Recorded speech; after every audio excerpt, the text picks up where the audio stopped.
Bismillahirrahmanirrahim. Assalamualaikum warahmatullahi wabarakatuh.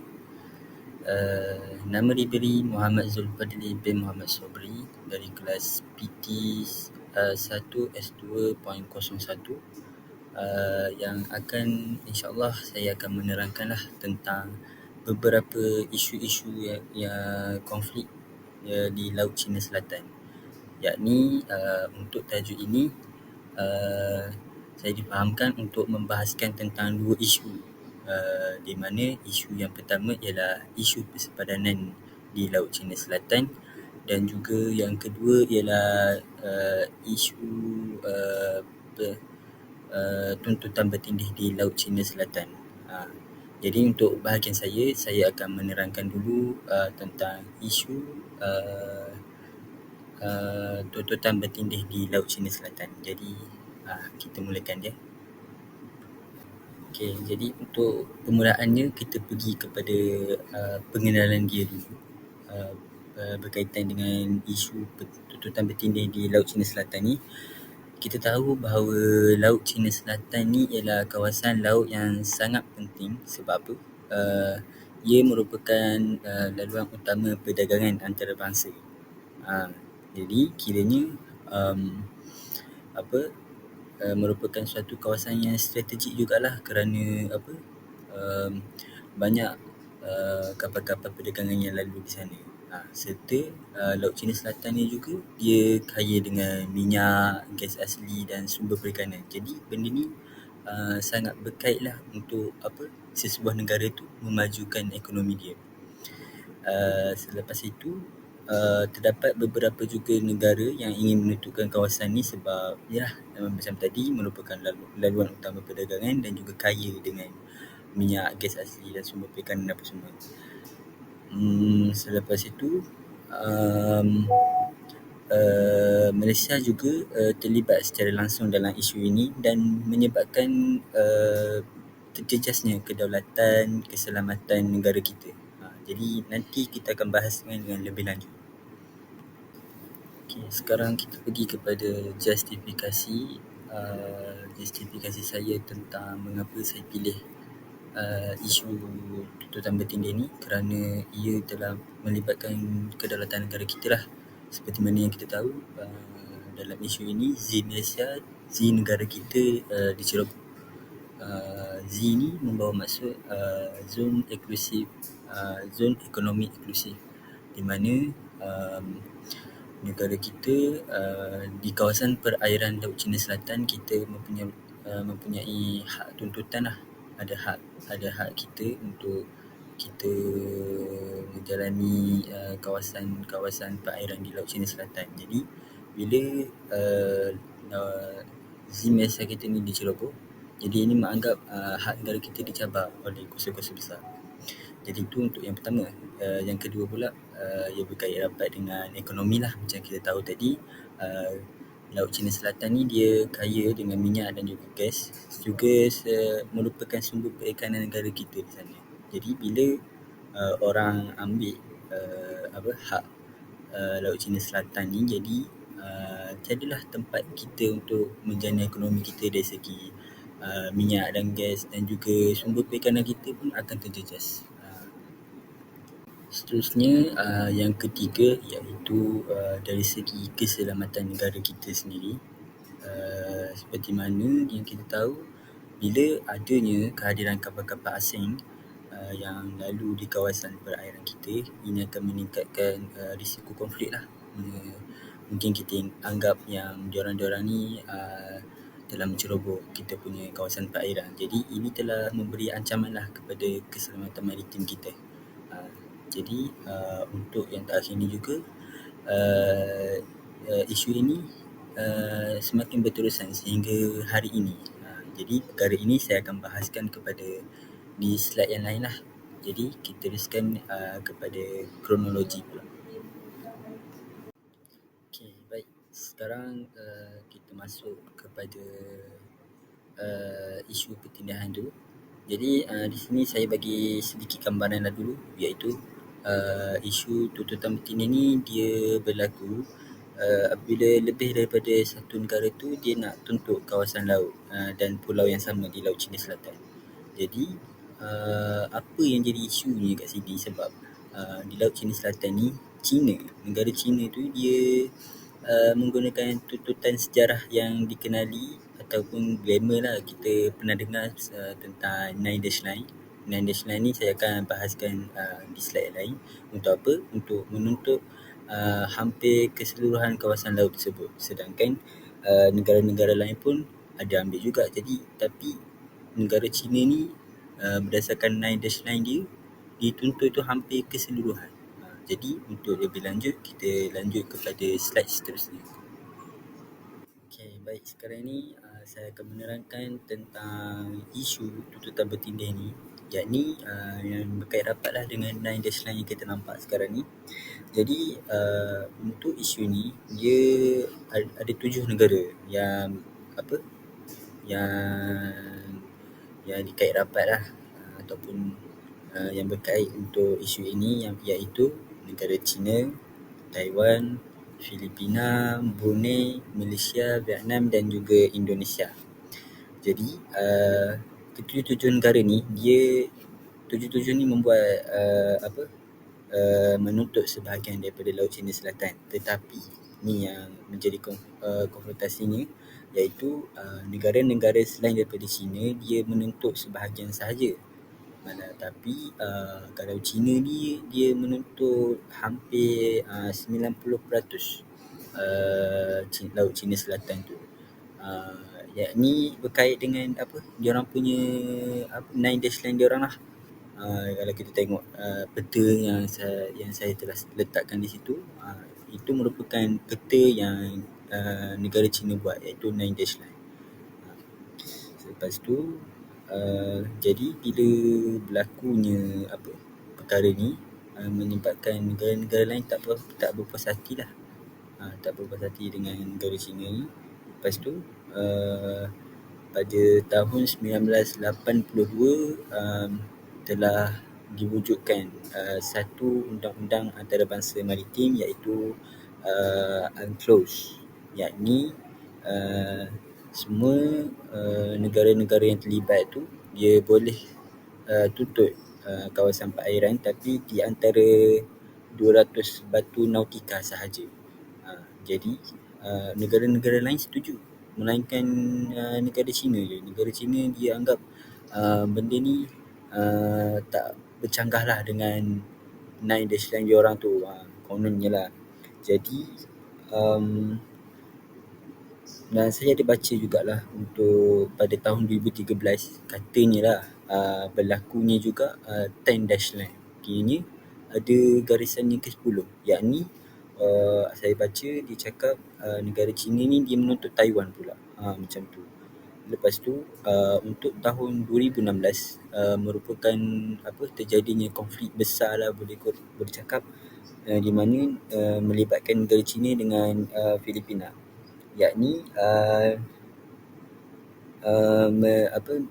diorang merebut Pulau Scarborough Shoal di Filipina, dan perkara ni pun dah telah dibawa ke mahkamah, dan benda ni mahkamah antarabangsa telah memberikan kemenangan kepada negara Filipina. Jadi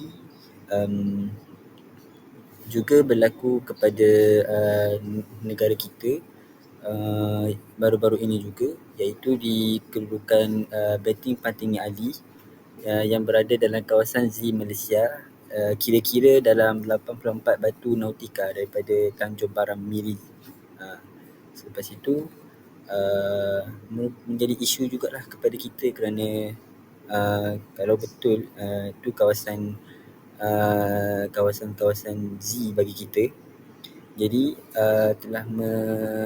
telah menjejaskan ataupun telah memberi gangguan lah kepada negara kita, kerana ialah ada pendatang luar yang lalu dalam kawasan-kawasan perairan kita. Jadi itu memberikan ancaman jugalah kepada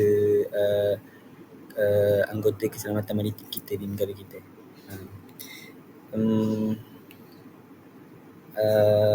Dan sekarang ni pun masih orang cakap China ni dia guna kapal pengawal China ataupun kapal nelayan yang besar lah, yang dipercayai dia dikawal oleh anggota-anggota tentera di China, yang diorang ni kiranya menyamar sebagai nelayan sahaja.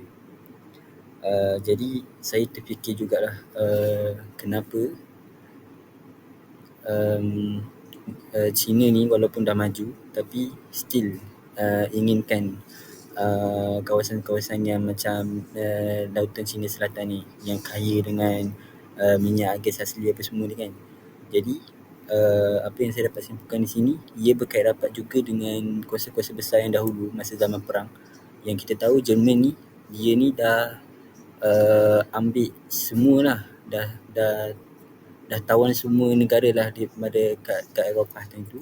Tapi dia still nak lawan Rusia tak silap saya. Dia still nak lawan. Jadi dia rasa alang-alang dia rasa dia dah ambil sebahagian Eropah je, jadi nak ambil semua. Sama macam China ni juga. Alang-alang dia orang punya ekonomi pun dah besar, jadi apa salahnya dia nak besarkan lagi ekonomi dia. Itu dia nak rembat lah. Dia nak rembat semua apa yang ada dekat Laut Cina Selatan ni. Itulah yang boleh dibahaskan untuk isu-isu sekarang ini di tuntutan bertindih di Laut Cina Selatan. Okey, baik. Sekarang ni kita pergi kepada implikasi bagi isu tuntutan bertindih di Laut Cina Selatan. Jadi di sini saya sertakan dua implikasi, iaitu implikasi secara langsung dan juga secara tidak langsung. Jadi untuk slide yang pertama ni saya bahaskan tentang implikasi secara langsung dahulu. Implikasi secara langsung ni mengatakan bahawa kesan yang berlaku serta-merta ataupun jelaslah yang kita boleh nampak daripada isu yang kita bahaskan sekarang ni. Jadi untuk poin yang pertama ialah ia memberi ancaman lah terhadap kedaulatan negara kita, sebab seperti mana yang kita tahu, bila kapal asing dah masuk dalam kawasan perairan kita iaitu Z Malaysia, ia telah mencabar hak kedaulatan negara kita. Sebagaimana contoh di kisah di Beting Pating Ali tu, menyebabkan terdapat gangguan jugalah keselamatan perairan. Jadi di sini menyebabkan pihak keselamatan Malaysia menghantar ataupun membuat rondaan dan juga pemantauan lah untuk di kawasan-kawasan perairan tersebut. Sebab bila berlaku pendatang asing masuk ke dalam kawasan perairan kita tanpa kebenaran, ia merupakan satu jenayah lah yang dapat mengugat keselamatan negara kita. Jadi untuk poin yang ketiga, sebab tadi yang kedua saya dah sekalikan, jadi yang ketiga ni mengganggu aktiviti ekonomi laut kita. Kita tahu untuk Laut Cina Selatan ni dia ada tiga yang memberi manfaat, iaitu dari segi cari gali minyak gas, perikanan dan juga merupakan laluan perdagangan antarabangsa. Jadi bila terdapat gangguan di Laut Cina Selatan ni, jadi akan menyebabkan ekonomi negara kita akan terjejas. Sebab apa? Sebab ialah berlaku pertembungan ataupun perbalahan lah antara kalau negara-negara lain masuk campur di kawasan kita. Jadi untuk yang keempat, yang terakhir di sini, peningkatan kos pertahanan negara, yakni kerana Malaysia dia perlu mengukuhkan lagi lah sistem pertahanan kalau ada benda pendatang asing ni dia datang tanpa kebenaran. Jadi Malaysia perlu meningkatkan lagi diorang punya penguatkuasaan undang-undang dari segi agensi pengurusan maritim Malaysia ataupun TLDM, Tentera Laut Diraja Malaysia. Jadi ini menyebabkan kerajaan perlu meningkatkan lagi kos pertahanan negara kita. Okay, sekarang ni kita pergi kepada implikasi secara tidak langsung, iaitu bermaksud dia memberi kesan yang tidak serta-merta, tetapi kesan dia tu akan berpanjangan lah. Jadi untuk poin yang pertama di sini ialah berlakunya ketegangan hubungan diplomatik, yakni isu pertindihan tuntutan ni ia tak semestinya bawa kepada peperangan je kan. Tapi ia juga telah mewujudkan ataupun menimbulkan ketidakkepercayaan lah untuk sesebuah negara, khususnya dalam bab-bab rundingan lah. Jadi bila benda ni berlaku dalam jangka masa yang panjang, contoh berlakunya rundingan, sesebuah negara tu akan lebih berhati-hati ataupun yelah sebab masing-masing jadi macam tidak percaya antara negara-negara. Jadi ini akan menyebabkan susah untuk melakukan rundingan-rundingan terhadap negara-negara luar. Jadi untuk poin yang kedua iaitu tekanan terhadap dasar luar Malaysia. Kita tahu Malaysia ni dia menjaga kepentingan keselamatan dan ekonomi, dan sebenarnya negara kita ni dia mengkolaborasi dengan, kalau dari segi keselamatan dengan Amerika Syarikat. Kalau untuk ekonomi kita collab dengan China, sebab banyak barang dagangan China yang masuk ke dalam Malaysia. Jadi bila berlaku perkara-perkara isu ini, jadi dia akan memberi efek lah kepada negara kita, sebab kita pun berkongsi tenaga, berkongsi kuasa juga dengan negara-negara luar. Jadi untuk poin yang ketiga iaitu memberi kesan lah terhadap kestabilan ekonomi dalam jangka masa yang panjang. Ini kerana bila berlakunya ketegangan terhadap isu ini, jadi ini akan memberi efek kepada pelabur-pelabur luar lah, pelabur-pelabur asing yang mungkin dia akan lebih berhati-hati untuk melabur di kawasan negara kita, sebab ialah terdapat isu-isu berkaitan dengan perkara-perkara ni tentang kes asli apa semua tu. Jadi ini akan memberi efek, menyebabkan pelabur-pelabur luar tu tak tertarik untuk tidak mengambil jalannya serius lah, tidak berani untuk mencampur, sebab takut dia lah terkena pula nanti kan. Itu untuk kestabilan ekonomi. Jadi untuk ancaman kepada keselamatan serantau ASEAN pula, kita tahu dia akan menyebabkan ASEAN ni dia sukar untuk mencapai pendirian bersama, sebab masing-masing ada kepentingan masing-masing. Jadi bila berlakunya isu sebegini, kehadiran keteteraan kuasa besar akan berlaku dan akan meningkatkan lagi persaingan antara negara. Jadi ini kita boleh cakapkan yang ASEAN ni dia nampak tidak bersatu. Jadi ini akan menimbulkan lagi lah dan akan menyebabkan sesebuah negara tu, kedaulatan negara tu dan keselamatan negara tu pun tidak terjamin. Jadi itulah antara sedikit implikasi tidak langsung yang dapat kita kaitkan untuk isu tuntutan bertindih. Okay. Kesimpulan bagi isu tuntutan bertindih ni, apa yang boleh kita simpulkan di sini ialah isu tuntutan bertindih di Laut Cina Selatan ni, dia ni bukanlah sekadar pertikaian wilayah semata-mata, tapi dia melibatkan kepentingan kedaulatan negara kita, keselamatan negara kita, ekonomi dan kestabilan serantau. Walaupun negara kita ia tidak pilih jalan untuk konfrontasi, tapi negara kita tetap berhadapan dengan beberapa cabaran, macam cabaran untuk pertahankan hak konstitusi kita, tekanan diplomatik daripada kuasa-kuasa besar. Jadi dengan itu negara kita still mengambil pendekatan yang bijak lah orang panggil, dengan melakukan diplomasi yang berhemah, rundingan dan undang-undang antarabangsa seperti yang UNCLOS tu, dan juga menjalankan kerjasama antara ASEAN lah. Jadi pendekatan ni dia menunjukkan bahawa Malaysia ni dia tidak terburu-buru untuk mencetuskan konflik, serta mengutamakan lagi keamanan dan kestabilan dalam jangka yang panjang. Jadi kita nampak di sini sesebuah negara yang aman perlulah memerlukan kebijaksanaan diplomasi, dan juga perlu mempunyai kesatuan lah dalam, contoh kesatuan dalam ASEAN bagi Malaysia, agar kedaulatan negara terus dipelihara tanpa menjejaskan pembangunan dan hubungan antarabangsa. Jadi itulah.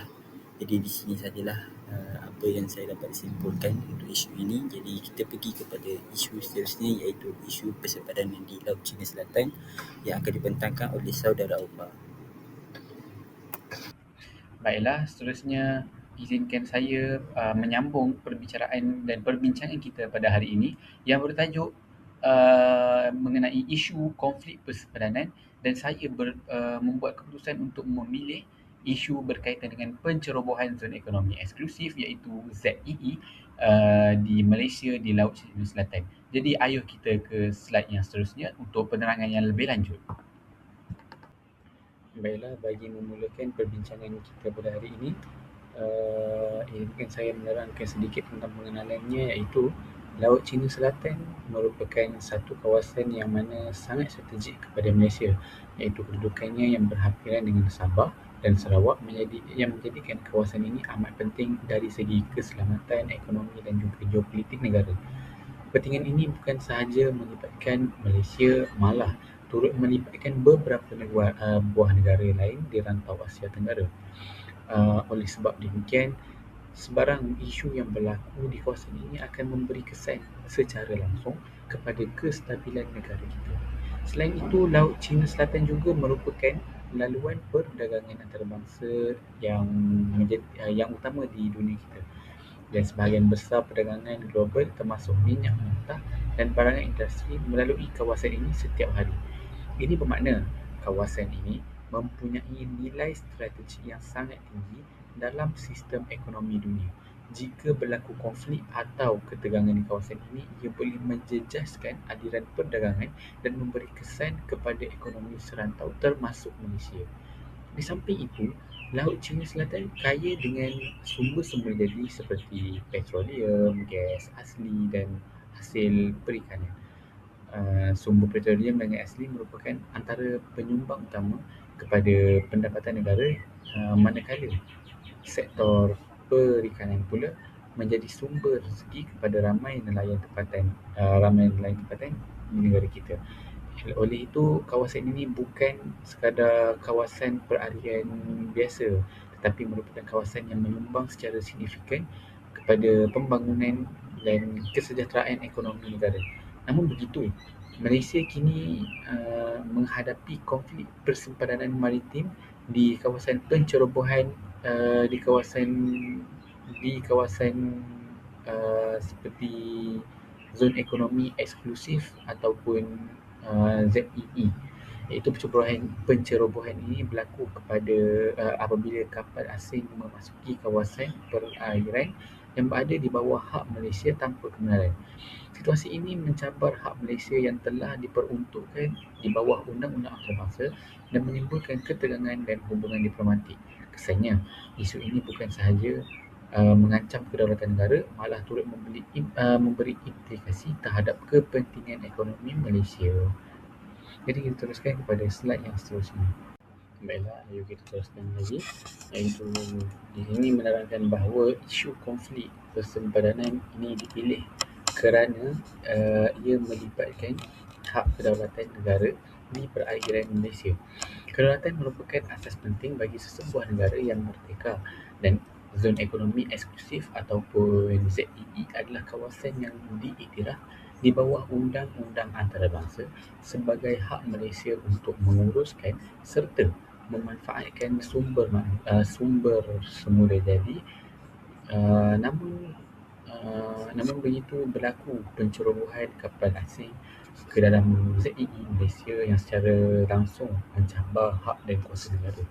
Tindakan ini bukan sahaja melanggar peraturan antarabangsa, malah boleh menimbulkan ketegangan diplomatik antara negara yang terlibat. Selain itu, konflik persempadanan ini menuntut perbelanjaan yang tinggi bagi memastikan keselamatan dan pertahanan maritim sentiasa berada dalam keadaan terkawal. Kerajaan juga perlu memperuntukkan dana yang sangat besar untuk tujuan rondaan, pengawasan dan pengukuhan aset ketenteraan laut. Dalam masa yang sama, isu ini memberikan kesan langsung kepada kestabilan ekonomi negara kerana kawasan yang terlibat kaya dengan sumber petroleum, gas asli dan hasil perikanan. Sekiranya berlaku gangguan ataupun ketidakstabilan, aktiviti penerokaan sumber boleh terjejas dan seterusnya mengurangkan pendapatan negara. Akhir sekali, isu ini sangat relevan sebagai isu semasa yang perlu difahami oleh bakal-bakal guru. Sebagai pendidik masa hadapan, kita perlu peka terhadap cabaran global dan isu keselamatan negara sekarang agar dapat menyampaikan kesedaran yang betul kepada generasi anak muda, terutama kita sebagai seorang pendidik. Kefahaman terhadap konflik persabaran juga bukan sahaja meningkatkan semangat patriotisme, malah membantu membentuk masyarakat yang lebih bertanggungjawab. Baiklah, kita teruskan kepada huraian bagi pencerobohan ini, iaitu pencerobohan berlaku apabila kapal asing memasuki perairan zon ekonomi eksklusif ataupun ZEE daripada Malaysia tanpa kebenaran daripada pihak berkuasa negara. Kawasan ZEE merupakan hak sah Malaysia untuk mengurus dan mengeksploitasi sumber semula jadi seperti minyak, gas dan hasil perikanan. Apabila kapal asing berada di kawasan ini tanpa persetujuan, tindakan tersebut dianggap sebagai satu pelanggaran terhadap hak kedaulatan negara. Kerana keadaan ini menunjukkan bahawa sempadan maritim Malaysia tidak dihormati sepenuhnya oleh pihak tertentu. Jadi selain itu, tindakan pencerobohan ini turut akan mencabar hak Malaysia di bawah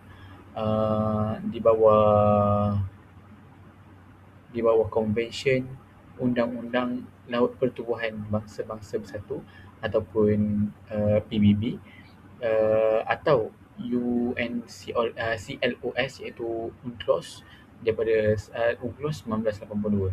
Daripada ini, konvensyen ini menetapkan bahawa setiap negara mempunyai hak eksklusif dalam lingkungan 200 batu dari garis pantai untuk tujuan ekonomi. Oleh itu, apabila berlaku pertindihan ataupun pencerobohan, ia bukan sahaja menjadi isu dua hala antara negara, malah melibatkan prinsip undang-undang antarabangsa. Situasi ini memerlukan tindakan tegas dan berhati-hati daripada negara Malaysia agar hak negara terus dipertahankan tanpa mencetuskan konflik yang besar. Keadaan ini juga memerlukan rodaan dan pemantauan berterusan oleh Agensi Penguatkuasaan Maritim Malaysia iaitu APMM serta Tentera Laut Diraja Malaysia iaitu TLM. Rondaan ini penting bagi memastikan keselamatan perairan negara Malaysia sentiasa terjamin dan bagi mengelakkan sebarang insiden yang tidak diingini. Namun begitu, pencerobohan yang berulang boleh berpotensi mencetuskan ketegangan diplomatik antara negara yang terlibat serta menjejaskan keamanan dan kestabilan serantau. Sekiranya tidak ditangani dengan bijaksana, konflik ini bukan sahaja boleh memberi kesan yang lebih luas, konflik ini turut memberi kesan yang lebih luas terhadap hubungan antara bangsa dan kestabilan kawasan Asia Tenggara. Jadi kita teruskan kepada implikasi terhadap negara, dan implikasi terhadap negara ada tiga. Jadi saya akan terangkan yang pertama, iaitu sektor minyak dan gas, dan yang kedua sektor perikanan. Jadi yang pertama ialah sektor minyak dan gas. Dari segi sektor minyak dan gas, konflik persepadanan memberi kesan yang sangat besar terhadap pendapatan negara dan gangguan terhadap aktiviti penerokaan dan pengeluaran petroleum boleh berlaku apabila kawasan yang terlibat berada dalam situasi tidak stabil ataupun berisiko tinggi. Syarikat tenaga mungkin terpaksa menangguhkan operasi ataupun mengurangkan aktiviti penerokaan bagi mengelakkan ancaman keselamatan ataupun keadaan yang secara langsung boleh mengurangkan pengeluaran sumber tenaga yang sepatutnya dapat menyumbang kepada asil negara. Selain itu, risiko keselamatan juga akan tinggi menyebabkan pelabur asing menjadi kurang yakin untuk melabur dalam projek tenaga di dalam negara kita. Pelaburan dalam sektor minyak untuk melabur dalam projek tenaga di kawasan tersebut dan juga pelaburan dalam sektor minyak akan memerlukan kos yang sangat besar serta jaminan keselamatan yang memerlukan jangka panjang. Dan jika berlaku ketegangan ataupun pencerobohan yang berterusan, keyakinan pelabur akan menurun. Jadi yang kedua ialah sektor perikanan. Sektor perikanan pula memberi kesan kepada nelayan tempatan ataupun apabila berlakunya pencerobohan kepada kapal asing di kawasan perairan, maka mereka akan kehilangan kawasan tangkapan yang mereka selalu pergi, dan mereka berasa terancam dan tidak selamat untuk menangkap ikan di kawasan tersebut. Jadi keadaan ini akan menyebabkan hasil tangkapan berkurangan serta menjejaskan sumber pendapatan harian mereka. Dan akhir sekali ialah pencerobohan kepada kapal asing juga boleh menyebabkan hasil perikanan menurun akibat aktiviti penangkapan ikan secara berlebihan. Penurunan ini bukan sahaja menjejaskan pendapatan nelayan, malah meningkatkan kos sara hidup apabila bekalan makanan laut menjadi terhad dan harga akan turut meningkat. Dalam jangka panjang juga situasi ini boleh memberi kesan kepada bekalan makanan negara serta kestabilan ekonomi komuniti pesisir pantai yang bergantung kepada sektor perikanan sebagai sumber utama pendapatan mereka. Implikasi yang terakhir ialah perbelanjaan kerajaan. Selain memberi kesan kepada sektor ekonomi utama, konflik persempanan juga memberi implikasi besar terhadap perbelanjaan kerajaan. Ini bagi memastikan perairan negara sentiasa berada dalam keadaan selamat dan terkawal. Kerajaan juga perlu menanggung kos yang agak tinggi untuk kawalan keselamatan maritim dan juga rondaan berterusan oleh agensi penguatkuasaan maritim dan tentera laut Diraja Malaysia memerlukan penggunaan aset seperti kapal ronda, pesawat pemantau serta kelengkapan pertahanan yang canggih. Semua ini akan melibatkan kos operasi dan juga penyelenggaraan yang besar. Jadi peruntukan yang tinggi bagi tujuan rondaan dan pertahanan laut ini secara tidak langsung akan memberi tekanan juga kepada keuangan negara. Ini data yang digunakan untuk memperkukuh keselamatan maritim mungkin terpaksa diambil daripada peruntukan sektor lain dalam seperti pendidikan, kesihatan dan juga pembangunan infrastruktur. Dalam jangka panjang, keadaan ini boleh menjejaskan perancangan pembangunan negara sekiranya konflik berterusan. Oleh itu, jelas bahawa konflik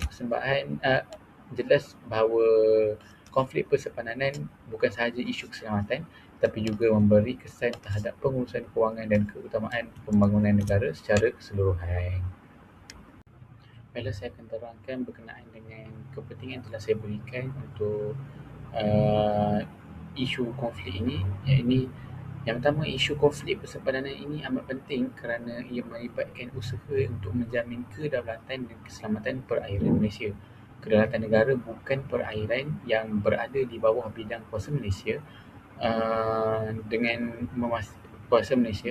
dan dengan memastikan perairan negara sentiasa dilindungi, Malaysia dapat mengekalkan haknya sebagai sebuah negara berdaulat yang bebas daripada campur tangan pihak luar.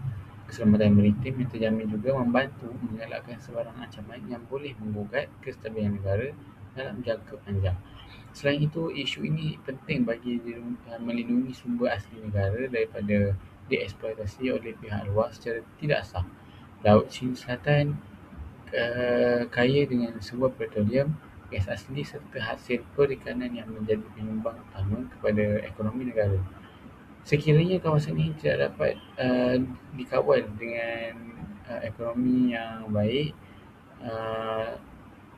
sumber tersebut berisiko dimanfaatkan oleh pihak asing tanpa memberikan sebarang manfaat kepada Malaysia. Dan perlindungan terhadap sumber ini penting bagi menjamin kestabilan ekonomi serta memastikan pendapatan negara dapat dimanfaatkan oleh pembangunan dan kesejahteraan rakyat. Jadi seterusnya kita akan masuk kepada peranan seorang guru, bakal guru. Jadi saya akan huraikan mengenai isi saya. Ini sebagai bakal guru dan juga warga negara yang bertanggungjawab, kita perlu memahami dan peka terhadap isu semasa negara, termasuk konflik persempanan yang berlaku di Laut Cina Selatan. Kepekaan terhadap isu tersebut penting supaya kita bukan sahaja bergantung kepada maklumat yang tidak sahih ataupun tidak bersifat sensasi. Dengan memahami yang terbelakang, jadi kita akan uh, memahami dan dapat membuat penilaian sendiri tentang implikasi dan kepentingan isu tersebut. Kita juga dapat melihat secara lebih matang dan rasional jika kita selalu mengikuti isu semasa. Kesedaran ini juga membantu kita menghargai usaha kerajaan dalam mempertahankan kedaulatan serta keselamatan negara. Selain itu, sebagai pendidik masa hadapan, kita mempunyai tanggungjawab untuk menyampaikan maklumat yang betul kepada generasi muda dan juga guru bukan sekadar sebagai seorang penyampai kandungan akademik tetapi juga membentuk pemikiran dan kesedaran sivik seseorang pelajar. Oleh itu, pemahaman yang jelas tentang isu konflik perseteruan membolehkan kita menerangkan kepada pelajar tentang kepentingan mempertahankan kedaulatan negara dan memahami cabaran global yang dihadapi Malaysia. Penyampaian maklumat yang tepat dapat mengelakkan salah faham serta membentuk pelajar yang lebih kritis dan berinformasi. Di samping itu, kefahaman tersebut terhadap isu ini dapat memupuk semangat patriotisme dan cinta akan negara dalam kalangan masyarakat. Apabila rakyat memahami kepentingan mempertahankan perairan negara dan sumber aslinya, mereka akan lebih menghargai keamanan dan kestabilan yang telah mereka kecapi.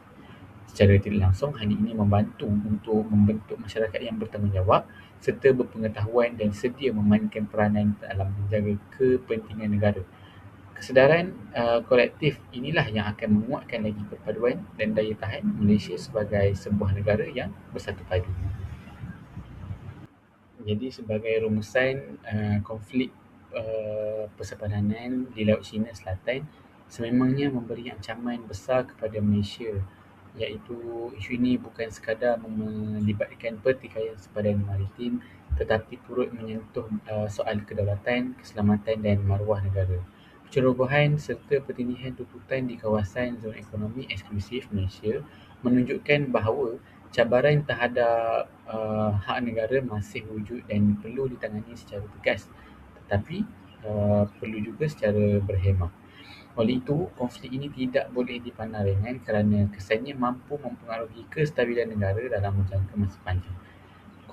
Implikasi konflik ini juga bukan sahaja memberi kesan terhadap kedaulatan, malah turut memberi kesan kepada pendapatan negara melalui sektor minyak dan gas dan juga perikanan serta perbelanjaan kerajaan.